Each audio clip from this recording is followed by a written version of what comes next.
네, 오늘은 사무엘하 16장을 통해서 피난길에서 만난 사람이라는 제목으로 함께 은혜 나누도록 하겠습니다.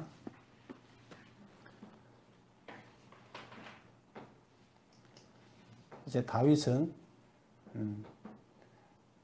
그의 아들의 반란, 그의 아들 압살롬의 반란에 의해서 왕위를 잃을 그런 상황에 놓였습니다.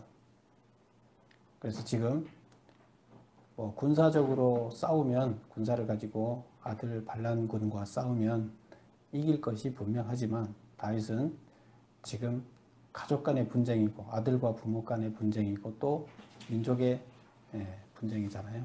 그런 일이 있어서는 안 되겠기에 다윗은 일단 피합니다. 도망을 갑니다. 1절 한번 볼게요. 다윗이 마르턱을 조금 지나며 무비보셋의 종 시바가 안장 지은 두 나귀에 떡 200개와 건포도 100송이와 여름 과일 100개와 포도주 한 가죽 부대를 싣고 다윗을 맞는지라. 다윗은 지금 피난을 가고 있는데, 마르턱을 지나서 가고 있는데, 피난길에 있는 사람은 어때요? 먹을 것도 마땅치 않고 또 굉장히 피곤하고 힘들죠. 근데 그럴 때 이제 싱싱한 과일과 먹을 것과 음료수를 가져왔어요. 그래서 왕이 묻습니다. 시바에게, 내가 무슨 뜻으로 이것을 가져왔느냐? 시바가 이르되, 나귀는 왕의 가족들이 타게 하고 떡과 과일은 청년들이 먹게 하고, 청년들이 누구예요? 군사들이죠. 포도주는 들에서 피곤한 자들에게 마시게 하라. 그래서 그 도망길에서 피곤한 자들에게, 갈증나는 자들에게 마시게 하라. 왕이 이르되, 내 주인의 아들이 어디 있느냐? 무비보셋은 어디 있느냐? 사실 그렇죠. 종이라는 사람이 이 과일을 갖고 왔을 때는 종이 갖고 온 게 아니잖아요. 누가 갖고 온 거예요? 종은 심부름꾼에 불과한 거고 실제로는 무비보셋이 갖고 온 거잖아요. 근데 지금 무비보셋이 나타나서 인사하면서 왕 드십시오 이렇게 해야 되는데 무비보셋은 없고 지금 시바만 지금 나타난 거예요. 왕이 내 주인은 어디 있느냐? 내 주인의 아들은 어디 있느냐? 무비보셋 어디 있느냐? 이렇게 묻는 거죠. 근데 이렇게 얘기합니다. 시바가 왕께 하려되 예루살렘에 있는데 그가 말하기를 이스라엘 족속이 오늘 내 아버지의 나라를 내게 돌리리라 하나이다. 무슨 말이에요? 이스라엘 족속이, 그러니까 이스라엘 백성들이 내 아버지의 나라, 이건 누가 말하는 거예요? 무비보셋이 이렇게 얘기했다는 거예요. 이스라엘 사람들이 내 아버지 나라, 사울의 나라, 요나단의 나라를 나한테 돌리려고, 무비보셋한테 돌리려고 한다. 이렇게 얘기했다는 거예요. 그럼 지금 이 환란의 틈을 타서 뭐 하겠다는 거예요? 자기 아버지의 나라, 자기 할아버지의 나라를 자기 집안 사람이 다시 왕을 잡게끔 하려는 생각을 갖고 있습니다. 그런 얘기를 했습니다. 이렇게 말하는 거예요. 4절 보세요. 왕이 시바에게 이르되, 그렇게 얘기를 하니까 왕이 뭐라고 얘기했냐면 무비보셋에게 있는 것이 다 내 것이라. 무비보셋은 사울한테 있던 땅이 다 누구한테 줬어요? 그 손자 무비보셋한테 다 줬잖아요. 살은 사람이 무비보셋밖에 없기 때문에, 그 사울 가문에. 그래서 다 땅을 줬는데 사울이 왕이었으니까 땅이 많겠죠. 근데 그걸 다 무비보셋한테 줬는데 그 관리를 시바가 하고 있는 거고, 근데 그것을 무비보셋에게 있는 것이 다 내 것이라. 무비보셋은 갑자기 뭐가 됐어요? 부자가 됐어요. 뭐 포도하고 뭐 갖다 준 건 얼마 안 되지만 땅 모두를 다 얻었어요. 자, 우리 여기서 이제 그 1번에 제가 메모한 것을 보세요. 시바가 도망하는 다윗을 찾아온 목적은 무엇인가? 목적을 실현하는 과정에서 시바가 다윗에게 전한 말은 무엇인가? 이에 대한 다윗의 대답은 무엇인가? 1번, 시바는 자신이 관리하고 있는 무비보셋의 재산을 자신의 것으로 가로챌 목적으로 다윗을 찾아왔다. 이 시바 입장에서는 압살롬한테 가든 다윗한테 가든 현재 왕이 자기한테 명령을 내려서 소유권이 무비보셋의 소유권이 자기한테 넘어오게 만드는 게 중요한 거예요. 왕의 명령에 따라 자기한테 소유권이 넘어오면 어쨌건 어떻게 돼요? 자기 땅이 되는 거예요. 두 번째 보겠습니다. 시바가 다윗에게 전한 말은 뭐냐? 시바가 이제 다윗한테 찾아와서 전했죠. 이스라엘 족속이 오늘 내 아버지의 나라를 내게 돌릴 것이다 라고 무비보셋이 말을 했습니다. 이렇게 이제 말을 다윗한테 말을 했는데 그 내용은 무비보셋은 왕이 되려는 욕심을 가지고 있어서 예루살렘에 남아 있습니다. 지금 제가 가지고 온 음식물은 순전히 제가 드리는 것입니다. 이렇게 이제 얘기를 하는 거가 되는 거죠. 그래서 이 얘기를 듣고 다윗은 괘씸해요, 안 해요? 무비보셋이 괘씸한 거죠. 지금 아들이 반란을 일으켜서 그 마음이 편치 않은데 도망가고 있는 사이에 또 사울의 그 손자가 나타나서 자기도 왕이 되겠다고 지금 이 와중에 그런다. 그러면 그래? 그런 생각을 갖고 있어? 왕이 될 리도 없겠지만 그래? 그러면 재산 다 뺏어야 되겠다. 그래서 메모 4번 보세요. 다윗이 시바에게 대답한 말은 뭐냐면 무비보셋에 있는 것이 다 내 것이다. 욕심을 품은 자의 재산은 몰수하겠다는 거예요. 그래서 몰수해서 너한테 주겠다. 그럼 시바는 지금 다윗을 찾아온 목적을 달성했어요? 못했어요? 다윗을 찾아온 목적을 확실하게 달성을 했어요. 지금 나라는 어떻게 되고 있어요? 나라는 지금 왕이 바뀌느냐 마느냐 분란 중에 있는데 시바는 뭘 하고 있어요? 이 틈을 타서 내 재산을 만들어내고 있어요. 하나님의 눈은 어디에 머물러 있을까요? 지금 하나님의 뜻에 따라서 이 이스라엘 나라를 올바로 끌어갈 사람이 누구냐? 그리고 하나님 말씀대로 끌어갈 사람이 누군가에 관심이 있고 그거를 제대로 이끌어갈 사람이 누군가? 자기들끼리 지금 가족들끼리 저렇게 피 흘리고 있는데 이게 과연 맞느냐? 하나님 가슴 아파하고 있는데 그 사이에 자기 재산을 불리기 위해서 시바는 지금 전혀 다른 일을 벌리고 있어요. 우리도 시바처럼 살지 않나 우리는 생각해 봐야 돼요. 하나님의 시각은 다른 데 있는데 우리는 그거와 상관없이 어디에 머물러 있다? 내 욕심을 채우기 위해서 지금 뭘 하고 있는 거예요.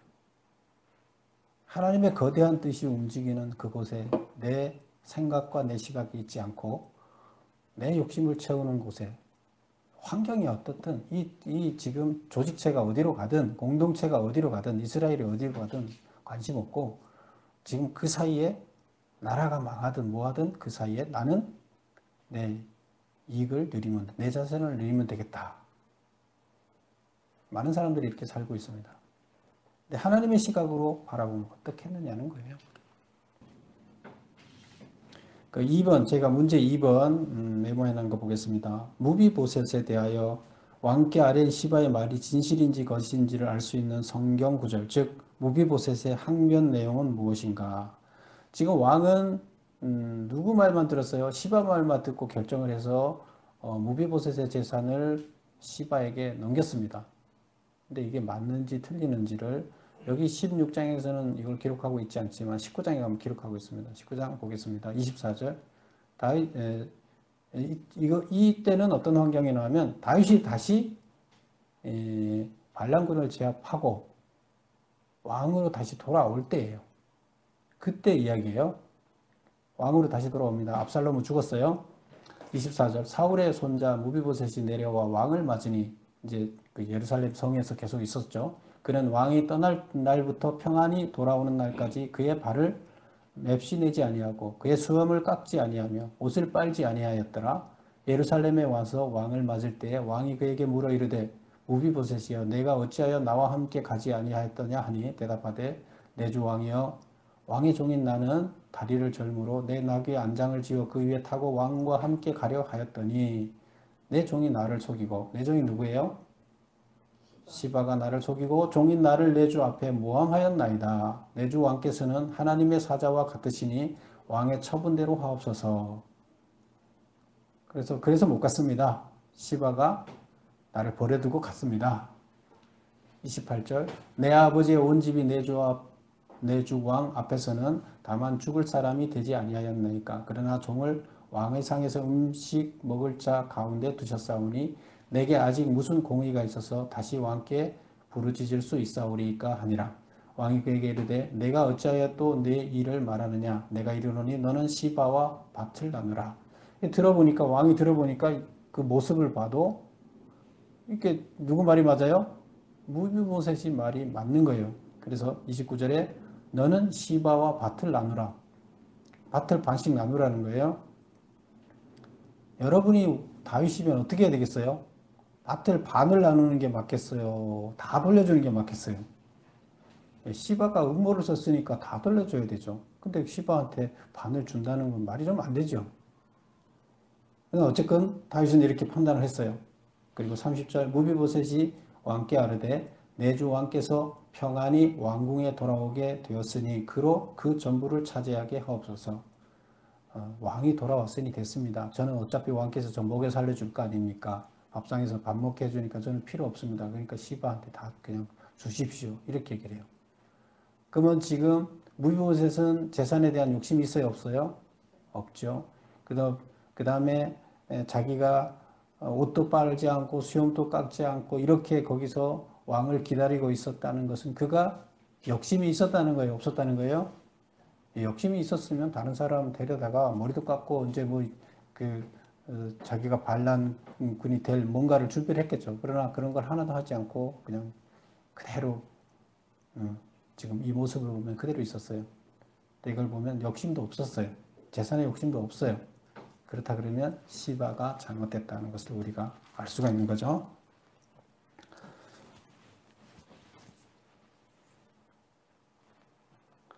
그래서 지금 우리는 다윗이 여기서 또 그 판단해서 재산을 다시 돌려주는 과정에서도 사실 그렇게 돌려주면 안 되고 다 돌려줘야 되는 게 맞는데 그런 판단도 좀 잘못되지 않았나. 그러나 어쨌건 무비보셋은 그나마도 자기는 안 갚겠다. 다 돌려줘라. 왕은 나한테 밥 먹여줄 거니까 저는 필요 없습니다. 이렇게 했다고 볼 수 있습니다. 그래서 무비보셋은 누구의 아들이에요? 요나단의 아들이죠. 요나단은 아주 신앙이 돈독한 사람 중이었죠. 사울의 아들이지만 사울하고 전혀 다른 사람이었죠. 신앙의 모범적인 사람이었는데 그 아들도 보면 닮았다 이렇게 볼 수가 있습니다. 16장으로 돌아와서 5절부터 이제 보게 되면 시므이를 만나게 됩니다. 5절 보겠습니다. 다윗 왕이 바후림에 이름에 거기서 사울의 친족 한 사람이 나오니 게라의 아들이요 이름은 시므이라. 그가 나오며 계속 저주하고 이제 저주를 하는 거예요. 여기입니다. 근데 거기에 시므이라는 사람이 계속 저주를 하는데 6절 보세요. 다윗과 다윗 왕의 모든 신하들을 향하여 돌을 던지며 모든 백성과 용사들은 다 왕의 좌우에 있었더라. 시므이가 저주하는 가운데 이와 같이 말하니 피를 흘린 자여 사악한 자여 가거라 가거라. 피를 흘린 자다. 무슨 피를 흘렸느냐? 8절에 보면 사울 족속의 모든 피를 여호와께서 내게 돌리셨도다. 사울 족속의 피를 사울 족속이 피를 흘렸는데 그 사울 족속이 흘린 피의 대가를 너한테 돌렸다. 다윗한테 돌렸다. 그래서 그를 이어서 내가 왕이 되었으나 여호와께서 나라를 내 아들 압살롬의 손에 넘기셨도다. 보라, 너는 피를 흘린 자이므로 화를 자초하였다. 다윗 집안에 너가 피를 흘리게 했기 때문에 그리고 왕 자리를 뺏었기 때문에 어떻게 됐다? 너도 너 자식한테 지금 그 화를 당하게끔 하나님 하고 계시다. 이러면서 막 저주를 퍼붓습니다. 사울의 집안을 다윗이 죽이지는 않았어요. 그런데 지금 이 시므이는 죽였다고 이렇게 보고 있어요. 그러면 그 신하들이 볼 때는 다윗이 죽이지 않았는데 왜 쫓아오면서 우리를 저주해 하고 지금 다 불만을 토하겠죠. 자, 그래서 그 불만을 9절 보면 스루아의 아들 아비새가 왕께 여짜오되 아비새가 그렇게 얘기를 합니다. 저 시므이를 제가 죽이겠습니다. 가만두면 안 될 것 같습니다. 그러니까 10절에 왕이 이르되 스루야의 아들들아 내가 너희와 무슨 상관이 있느냐? 그가 저주하는 것은 여호와께서 그에게 다윗을 저주하라 하심이니 내가 어찌 그리 하였느냐? 지금 시므이가 나를 저주하는 것은 누가 저주하는 게 시켰다? 하나님이 나를 저주하게 시킨 거다. 그러니까 너는 너하고 아무 상관이 없다. 하나님이 그를 시켜서 나한테 한 거니까 하게 되면 내가 해야지. 내가 죽여야지. 너는 아무 죽여야 할 그런 위치에 있지 않다. 그러면서 11절 보면 또 다윗이 아비새와 모든 신하들에게 이르되 내 몸에서 난 내 아들도 내 생명을 해하려 하거든. 지금 압살롬이 자기를 죽이려고 하고 있잖아요. 하물며 이 베냐민 사람이랴. 베냐민 지파, 그 자기 사울 지파, 자기 지파에서 왕이 왕 자리를 뺏긴 사울 그 지파, 베냐민 지파 사람이 자기한테 원한이 없겠느냐. 여호와께서 그에게 명령하신 것이니 그가 저주하게 버려둬라. 그냥 저주하게 내버려둬라. 이렇게 얘기를 합니다. 그러면서 12절 보면 혹시 여호와께서 나의 원통함을 감찰하시리니 오늘 그 저주 때문에 여호와께서 선으로 내게 갚아주시리라. 이렇게 얘기를 합니다. 그러면 여기서 지금 다윗은 시므이가 저주를 하잖아요. 피를 흘린 자다 하고 지금 저주를 하는데 다윗은 뭔가 회개를 하고 있어요. 그렇죠? 원래는 사울 집안을 죽여서 너 벌 받고 있는 거다. 이 나쁜 놈아. 그렇게 얘기를 하고 막 저주를 하니까 신하들은 다 거기에 불만을 품는데 다윗은 그것을 받아들여요. 하나님이 나한테 지금 하는 말이라고 받아들여요. 그러면 그 하나님이 하는 말이라고 받아들이면서 어떻게 지금 그 시므이 말을 해석하고 있을까요? 자기가 누굴 죽였어요, 원래? 다윗 집안은 죽이지 않았지만 누굴 죽였죠? 네? 네, 우리아를 죽였잖아요. 밧세바를 범하고 그 밧세바의 남편이 눈치챌까봐 그 남편 우리아를 죽여버렸잖아요. 그리고 또 그게 발각되려고 그러니까 그 우리아를 죽이는 과정에 또 같은 장수들도 같이 여러 명 죽었어요. 그들은 무슨 죄가 있어요? 자기 죄를 숨기려고 피를 흘리게 했잖아요. 그러면 이 얘기를 이 피 흘린 놈아 그렇게 얘기를 할 때 사울 집안에 피를 흘린 놈아 얘기를 했지만 실제로 그들은 무슨 말로 들었어요? 하나님이 이 우리아를 죽인 놈아 하고 하나님이 나한테 저주한다고 들은 겁니다. 그리고 우리아와 함께 싸우던 너를 위해서 평생 헌신한 너 장수들을 같이 우리아와 같이 죽인 놈아 이 살인자야. 그 소리로 지금 다윗은 생생히 들린 거죠.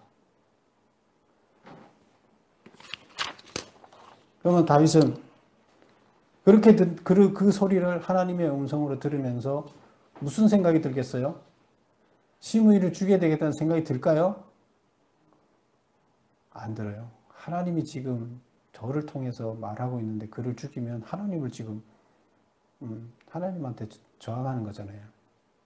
하나님의 음성으로 들리기 때문에 그를 죽일 수가 없는 거예요.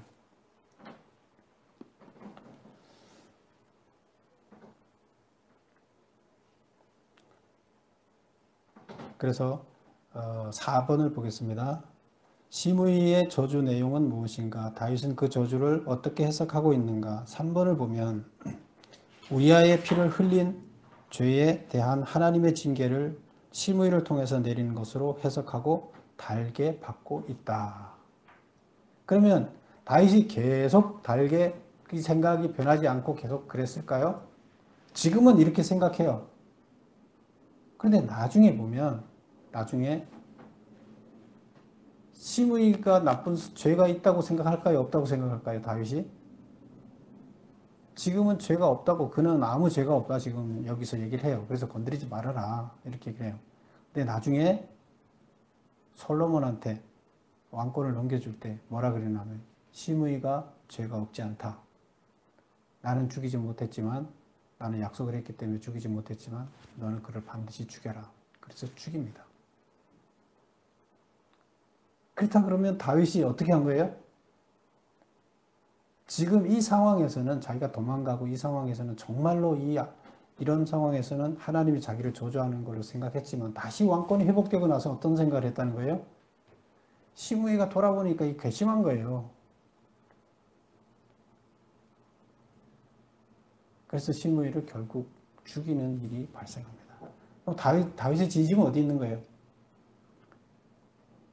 이때는 하나님의 음성으로 생각하고 시므이를 죄 없다 생각했지만 나중에 돌아왔을 때 시므이를 죽였다는 것은 다윗이 또 신앙적으로 흔들렸으며 인간적으로 그를 버렸다는 얘기가 됩니다. 근데 그는 또 잘못된 것이죠, 지금.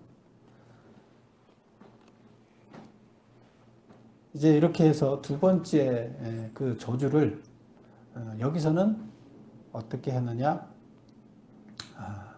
12절 보면 혹시 여호와께서 나의 원통함을 감찰하시리니 오늘 그 저주 때문에 여호와께서 손으로 되게 갚아주시라. 내가 그 저주를 그대로 다 받아들이면 하나님께서 나를 어쩌면 불쌍히 여길지도 모른다.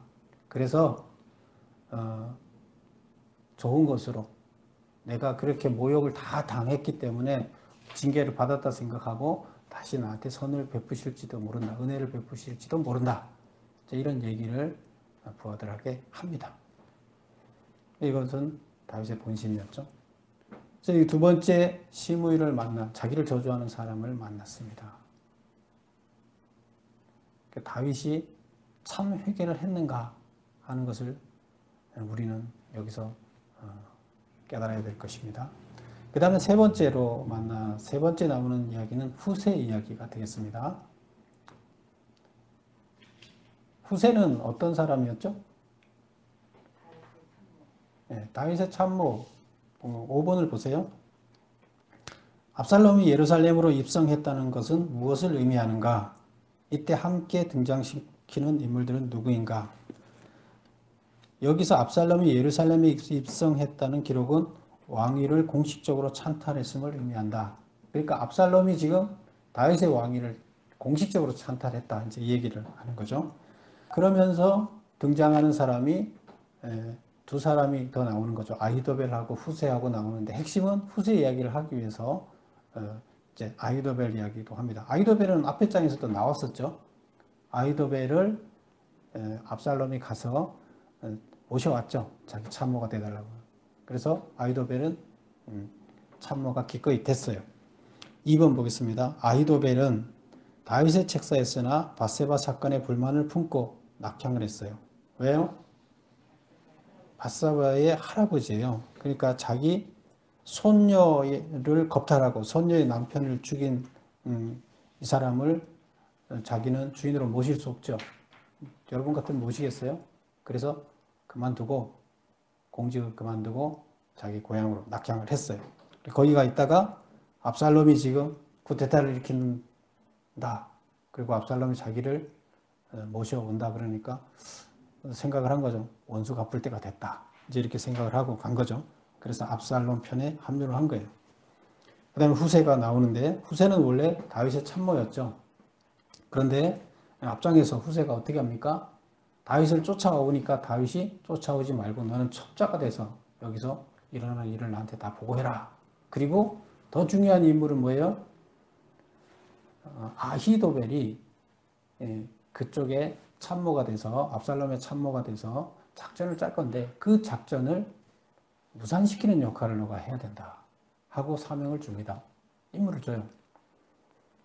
그래서 그 후세가 다윗이 첩자로 예루살렘에 남겨둔 사람이고 압살롬에게 거짓으로 충성 맹세를 하게 됩니다.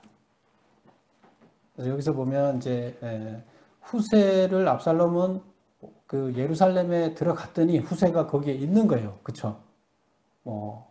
아히도벨은 이미 자기가 바깥에서 만나갖고 같이 동행을 해서 예루살렘으로 지금 들어갔고 입성해 봤더니 후세가 거기 있는데 후세가 어떻게 반응을 합니까? 그 16절을 볼까요? 후세가 뭐라고 얘기하냐면 다윗의 친구 아렉 사람 후세가 압살롬에게 나갈 때 그에게 말하기를 왕이여 만세 왕이여 만세.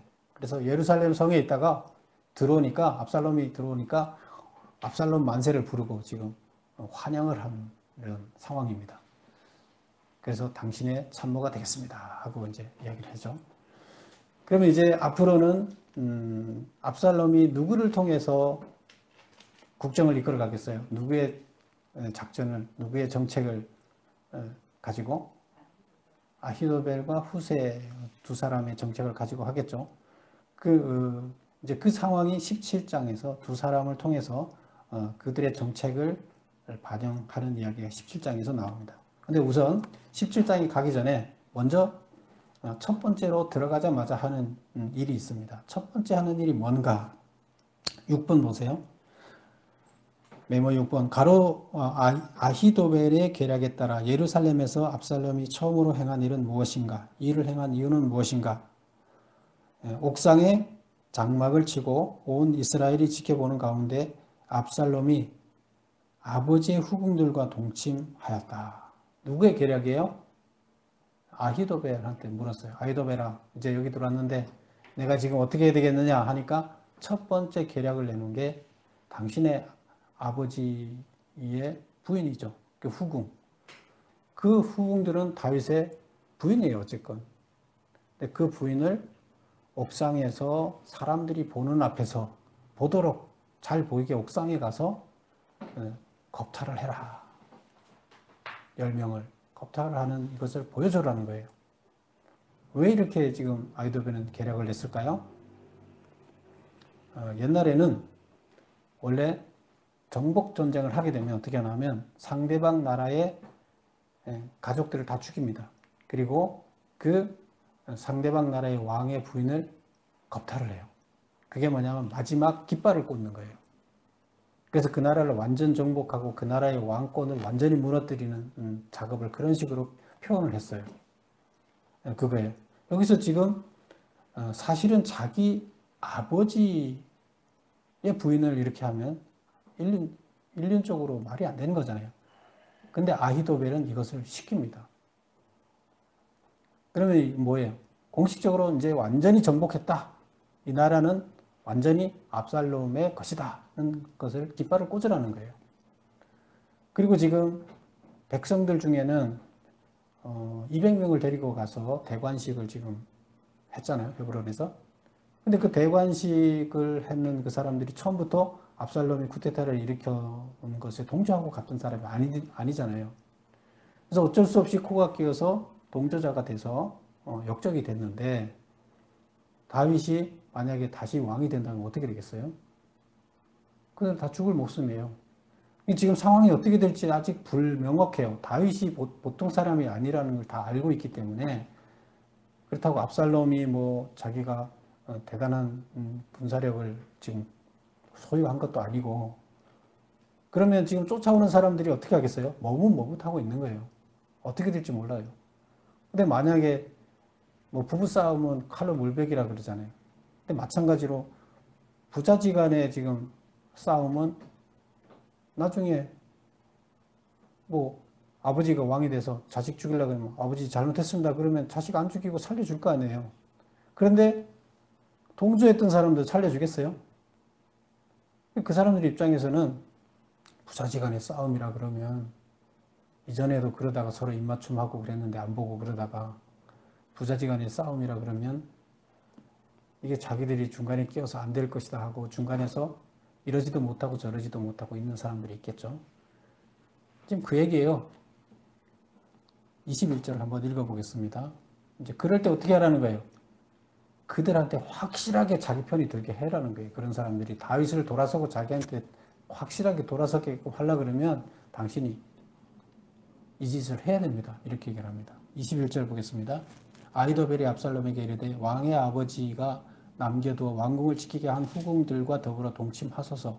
그리하면 왕께서 왕의 아버지가 미워하는 바 됨을 온 이스라엘이 들으리니 이제 완전히 원수가 된다는 거죠. 왕의 아버지와 자식은 완전히 원수가 되는 거죠. 왕과 함께 있는 모든 사람의 힘이 더욱 강하여지리이다. 그래서 이것은 지금 자기 쪽에다 힘을 실어주지 못한다는 거죠. 완전히 원수가 되면 한쪽 편에 서겠지만 둘이 사이가 좋아지면 어떻게 됐어요? 자기들만 중간에 섰던 사람만 나쁜 사람이 되겠죠. 그러니까 완전히 원수를 되게끔 지금 행동을 해라. 그렇게 하면 이들이 역적편 그 압살롬 편에 들 것이다. 이 얘기예요. 23절 보면 이때 아히도벨이 베푸는 계략은 사람이 하나님께 물어서 받은 말씀과 같은 것이라. 아히도벨이 모든 계략은 다윗에게나 압살롬에게나 그와 같이 여겨졌더라. 하나님으로부터 받은 계략이라고 여겨졌다는 것은 왜 이런 말을 써요? 아히도벨의 계략은 항상 어긋난 적이 없다는 거예요. 아히도벨의 쓴 계략은 항상 성공했다는 얘기예요. 그래서 우리가 어떻게 할지 모를 때는 하나님한테 기도해서 응답을 받는 것처럼 아히도벨한테 물어서 아히도벨이 낸 계략을 택했을 때는 그대로 된다는 거예요. 이 아히도벨이 하는 계략이 하나님의 뜻과 같다는 얘기가 아니에요. 여기서 그런 의미로 말하는 건 아니에요.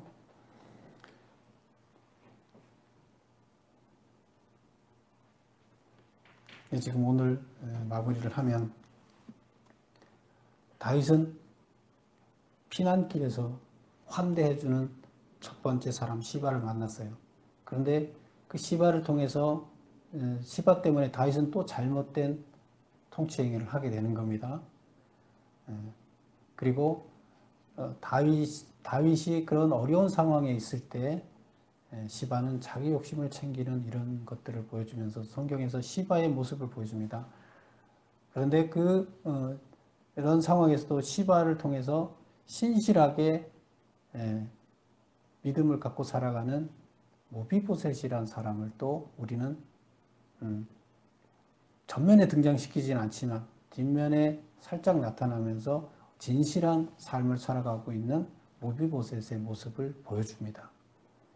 그리고 두 번째 만난 시므이를 통해서는 다윗이 자기를 저주하는 사람의 말을 통해서 하나님의 저주를 자기가 하나님이 저주한다는 생각, 자기를 회개하는 이런 기회를 갖습니다.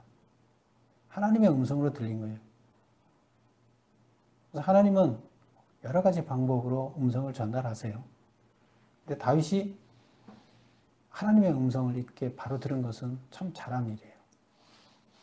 욕하지만 자기를 괴롭힌 사람이지만 어떻게 보면 바르게 설 수 있게끔 회개할 수 있는 기회를 부여한 것은 바로 시므이예요. 그리고 하나님의 음성은 그런 방식으로 전달됐다. 근데 나중에 보면 다윗이 시므이를 죽였다는 것은 이때 순간에는 회개했지만 진정한 회개가 이루어졌느냐? 진정한 회개가 이루어졌다면 시므이에 대해서 어떤 감정도 갖지 말아야 돼요. 근데 다시 그를 죽이게끔 그것도 유언으로 남겨서 반드시 죽이라고 해서 죽이게끔 만들었다는 것은 그에 대해서 원한을 갖고 있었다는 거예요. 그러면 진정으로 회개했느냐 하는 것에 대해서 우리가 의문을 가질 수가 있는 거예요. 하나님 입장에서는 그걸 다 알잖아요. 그 속마음을. 그때는 급하니까 회개하고 다시 돌아서서 다시 죽이고 이것은 아니지 않느냐 이렇게 보여지는 거죠. 그리고 지금 마지막에 그 후세, 자기를 또 환대하죠. 후세가. 근데 그 환대하는 사람은 또 어떤 사람이에요? 나쁜 사람이에요. 그러니까 압살롬 입장에서 봤을 때는 후세가 압살롬을 환대하지만 적이었죠. 그러니까 세상에서 우리 눈에 좋게 보이고 우리를 환대하는 사람들이 우리는 좋은 사람으로 보일지는 모르지만 일시적으로 사실은 잘 따져봐야 된다. 그들은 그들의 이익을 위해서 우리한테 환대를 베풀어서 우리들의 눈을 가리는 그런 자일 수 있다. 그런 겁니다. 그래서 우리들의 시각은, 우리들의 초점은 어디에 맞춰져 있어야 돼요? 하나님의 시각에 맞춰져 있어야 돼요. 다윗이나 압살롬이나 여기 시므이나 이런 사람들이 전부 다 시바나 하나님의 시각으로 눈이 맞춰져 있었다면 이들이 이런 행동을 했을까? 그런 행동을 잘 안 했겠죠. 근데 현실의 문제에 급급하면서 하나님의 시각에서 바라보지 않고 하나님의 역사를 움직이는 과정에서 내가 지금 무슨 위치에서 무슨 일을 하고 있는지, 잘하고 있는지 잘못하고 있는지에 대해서 잊어버리고 현실 문제에만 급급해 있는 우리 인간들의 모습을 보게 됩니다. 그래서 우리들은 이런 장을 통해서 우리들의 모습을 돌아봐야 되겠습니다. 기도하겠습니다. 아버지 하나님,